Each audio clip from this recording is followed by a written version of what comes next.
Good morning to everyone, to our campus director, Momete, good morning. And to our speaker na nasa labas, parang ayaw niya po magpakita sa amin. Si Mama Cristina Paola Zamante Rolera. And of course, sa ating lahat, good morning again. I don't know if I will be an inspiration.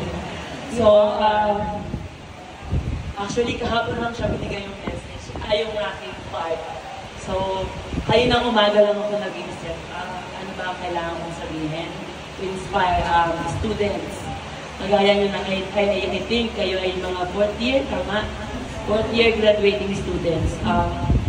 You're there but not yet there. Tama, no? Nandito na kayo pero hindi pa. Medyo sa mangga, pati pa lang kayo. Kumbaga man sa mga manlalaro, dahil ako galing ako sa Palarong Quezon, nandun pa lang kayo sa training ground, wala pa kayo sa actual battle. So today, I know yung seminar nyo today is about making a lesson plan and instructional materials. So, syempre it's a challenge. Alam ko, as teachers, hindi naman pwedeng we are just doing what is, the standard. We want to make our students mas maging engaging, mas maging productive, at mas maging, sabi nga ay, mas na-appreciate ng mga students natin in the future yung ating mga magiging lesson plans and yung ating mga materials. And today, I just want to siguro share na this is just one of those steps, just one of those processes na pagdadaanan mo as future teachers. And enjoy the ride. Siguro kagaya po as public servant, hindi naman ako naging public servant in a snap. Hindi rin ako naging certified public accountant in a snap. Maraming process ang pinagdaanan. And as kayo bilang mga estudyante, lagi na lang tandaan na focus kayo dun sa endgame. Focus kayo dun sa ano yung gusto nyo talaga in the near future. For sure, alam nyo gusto nyo maging teachers, gusto nyo maging isang hindi lang magaling, kung hindi isang maging mabuting teachers. So focus kayo doon. And along the way, this is one of those, sabi nga dadaanan nyo.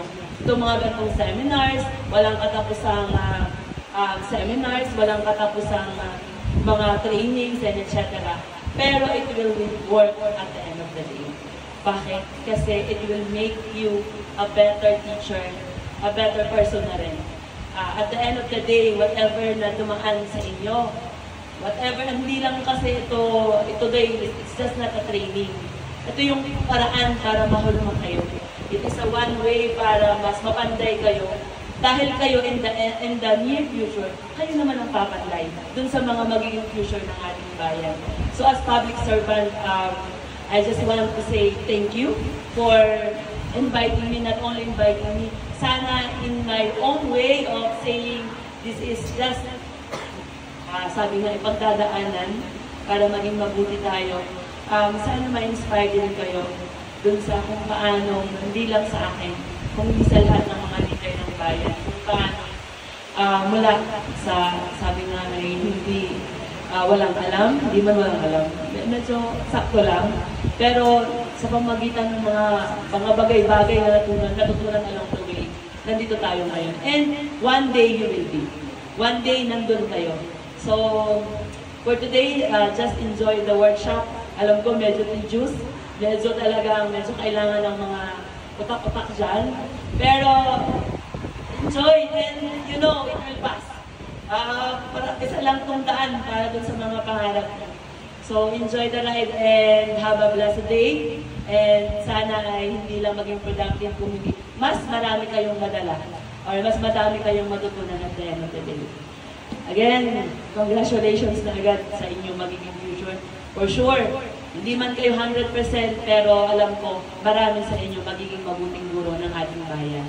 So, good morning and God bless to everyone.